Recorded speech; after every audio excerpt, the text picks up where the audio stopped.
அனைவருக்கும் வணக்கம். இன்று நாம் வாசிக்க இருப்பது நினைவு அலைகள். நெத்து சுந்தரவடிவேல் அவர்கள் எழுதிய சுயசரிதை நூல் அத்தியாயம் 14 தொடர்ச்சி. தமிழ் தென்றல் திருவிக்காவை கண்குளிர காண வேண்டும் என்ற எண்ணம் என்னுள் இயற்கையாக எழுந்தது. அவர் பேச்சை கேட்க வேண்டும் என்ற அவாவும் மேலிட்டது. இதற்கு வழியுண்டா? அரசியல் மாநாட்டில் உயர்நிலைப் பள்ளி மாணவர்களை நுழைய விடுவார்களா?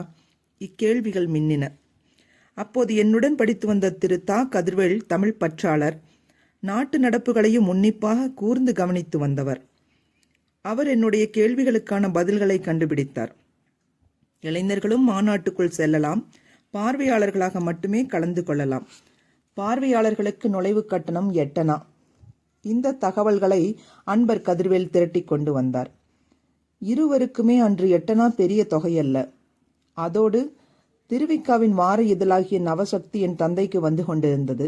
எனவே திருவிக்கா தலைமை தாங்கும் மாநாட்டிற்கு போவதை பற்றி என் அப்பா குறைபட மாட்டார் என்றும் எண்ணினேன். நானும் கதிர்வேலுவும் ஆளுக்கு 8 அணா கொடுத்து பார்வையாளர் நுழைவுச் சீட்டினை பெற்றோம். மாநாட்டிற்கு சென்றோம். பார்வையாளர்களுக்கு கடைக்கோடியில் இடம் ஒதுக்கி இருந்தார்கள். அன்று ஒலிபெருக்கி வசதி இல்லை. எனவே மேடை பேச்சு காதில் விழுமா என்று கவலைப்பட்டோம். நாம் இருவரும் குட்டையானவர்கள், தொலைவில் இருந்தால் மட்டுமே மேடையில் இருப்பவர்கள் நமக்கு தெரிவார்கள் என்று நாங்களே ஆறுதல் சொல்லிக் கொண்டோம். மாகாண அரசியல் மாநாடு தொடங்கிற்று. சாது முதலியார் திருவிக்கா தலைமை தாங்கினார்.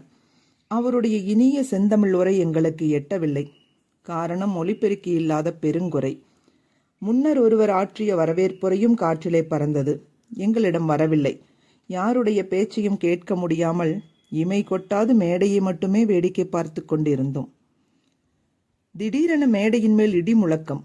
பேசுவோரின் பேச்சை பலரும் ஒரே நேரத்தில் இடைமறித்தல், பேச்சு, அமளி, தொடர்ந்து சிலர் வெளியேறுதல் இவற்றை கண்டோம். எடுப்பான தோற்றம், பரந்த நெற்றி, அடர்ந்த முடி, அடர்ந்த மீசை, சுடர்விடும் விழிகள், முழங்கும் குரல், இடுப்பில் முரட்டு கதர், மேலே அதே கதர் சொக்காய், அதற்கு மேல் கதர் போர்வை. இந்த கோலத்திலிருந்த இத்தனையும் உடைய பெரியவர் ஒருவர் மேடையில் இடியென முழங்கிவிட்டு தம்முடன் சிலரை அழைத்து கொண்டு வெளிநடப்பு செய்ததை நாங்கள் காண முடிந்தது. அப்படி வெளிநடப்பு செய்தவர்கள் யார்? எது பற்றி இவ்வளவு மோதல் என்று அருகில் அமர்ந்திருந்த பெரியவரை கேட்டோம். அவருக்கும் தெரியவில்லை. கருத்துக்கும் காதுக்கும் வேலை இல்லாமல் பொம்மைகளாக உட்கார்ந்திருந்தோம்.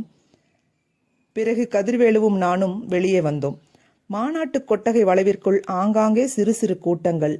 கதருடை அணிந்திருந்த பெரியவர்கள் 4-5 பேர்களாக நின்று கொண்டு உணர்ச்சி வயப்பட்டு பேசிக் கொண்டிருந்தார்கள். அங்கும் இங்கும் நின்று உரையாடல்களுக்கு செவி சாய்த்தோம். மாநாட்டு தலைவராகிய திருவிக்காவிற்கு எவ்வளவு சிறப்பாக வரவேற்பு வலைகள் போட்டோமோ அவ்வளவு சிறப்பாக அல்லவா ஈவேராவிற்கும் வரவேற்பு வளைவுகளை நாட்டினோம். வைக்கம் வீரரே வருக வருக என்று ஒப்புக்காகவா சொன்னோம்? உண்மையாகவே ஈவேரா வைக்கம் வீரர்தான். அதற்காக எவ்வளவு விலை கேட்பது என்றார் ஒருவர். அப்படி என்ன விலை கேட்கிறார்? தனக்காக பதவிகளுக்கும் போராடவில்லை. தமிழ் மாகாண காங்கிரசின் உயர் பதவிகளாகிய செயலாளர், தலைமை பதவிகளை நாம் தானே அவரை தேடிக் கொடுத்தோம். அப்பதவிகளை நாயக்கர் பெற்றதால் அவருக்கென்ன இல்லாத புகழ் வந்துவிட்டது?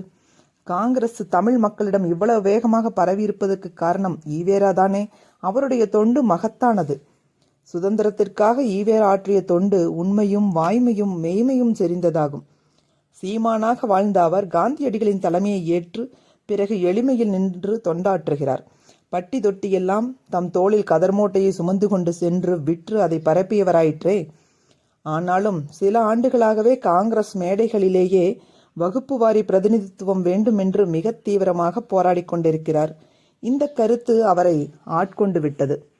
அவர் தாட்சண்யத்துக்காகவும் கொள்கையை விடமாட்டார். பதவிகள் கொடுத்தும் அவரை வயப்படுத்த முடியாது. அஞ்சாமையும் சுறுசுறுப்பும் அவருடைய இயல்பு. அப்படியென்றால் வகுப்புரிமை கொள்கையை ஏற்றுக்கொள்ளலாம் என்கிறாராவோய் என்று ஒருவர் மிகவும் கோபப்பட்டார். எள்ளி என்பதற்குள் என்ன என்று சொல்ல வேண்டாம். காங்கிரஸை கட்டி வளர்த்த ஈவேராவை போன்றவர்கள் வெளியே இருப்பது நல்லதல்ல என்றே நான் கவலைப்படுகிறேன். எப்படியாவது அவரை காங்கிரசுக்கு உள்ளேயே வைத்திருக்க வேண்டும். தஞ்சாவூரில் 1921 நடந்த மாகாண மாநாட்டிலேயே இதை நாயக்கர் கொண்டு வந்தார். அப்போது சிஆர் எவ்வளவு சாதுரியமாக சமாளித்தார் என்பது உங்களுக்கு நினைவில் வருகிறதா என்று கேட்டார். நல்லா நினைவுக்கு வருகிறது. இது தீர்மான ரூபமாக வர வேண்டாம், கொள்கையாக வைத்துக் கொள்வோம் என்று சொல்லியல்லவா நிலைமையை சமாளித்தார். சிஆர் மூளையே மூளை என்றார் ஒருவர். அப்படி ஏதாவது சொல்லி செய்து இப்போதும் சமாளித்திருக்க வேண்டும். போதாத வேளை டெக்னிக்கல் பாயிண்டில் மறைந்து விட்டோம். ஈவாராவை போன்றவர்கள் ஏதோ சாக்கில் மூக்குடைத்து வெளியேற்றுவது முட்டாள்தனம். இப்பவும் சிஆர் போன்றவர் தலையிட்டால் வழி கண்டுபிடித்து விடுவார். ஈஸ்வரன் விடப்போகிற வழி எப்படி இருக்கிறதோ என்று கவலைப்பட்டார். தொடர்வோம். அலைகள் ஓய்வதில்லை.